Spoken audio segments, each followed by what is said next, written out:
Hey, so there's an interview upcoming in the course. I don't want that to spring up on you and it surprise you. You are already starting in some of your assignments to create questions that are open-ended. When you get to the next part where you turn in 10 open-ended questions that you're going to be asking a person, you're going to tell me who you're going to interview. You're going to ask them real questions. It's not a fictitious interview. It's not supposed to be a pretend job interview. It's just that you're sitting down with someone that you'd like to know something about and you're asking them some questions. The questions need to flow well.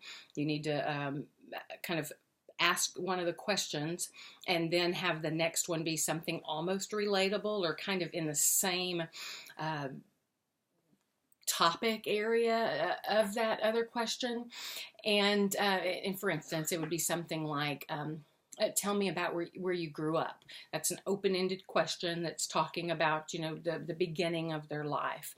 And then you might say you might say something that's somewhat related, but not specifically that question. You may say things like, tell me about the school you went to. So it's still about, where they grew up, but it's about a different aspect of where they grew up. Not staying on that pattern or kind of having a chopped up interview where the questions don't correlate in any way. Or they don't seem to make sense, and that if they're more choppy, you might say something about, like, tell me about where you grew up, and then the very next question, how do you like the job you're working at right now? You see how those things have nothing to do with one another? I mean, it's about the same person, so essentially it correlates somehow, but not directly. It's more maybe down the road. Maybe that would be question number 7 or 8.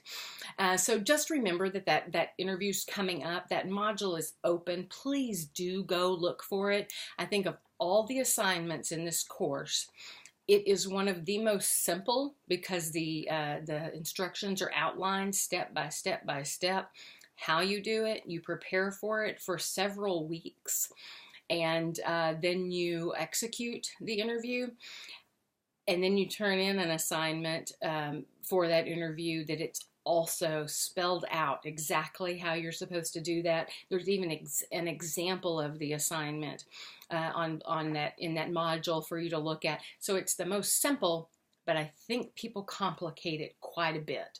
So go ahead and start reading that stuff now. So if you have questions of your classmates or questions of me, we can get those out of the way and cleared up before you're sitting the night before the assignments due and having those questions.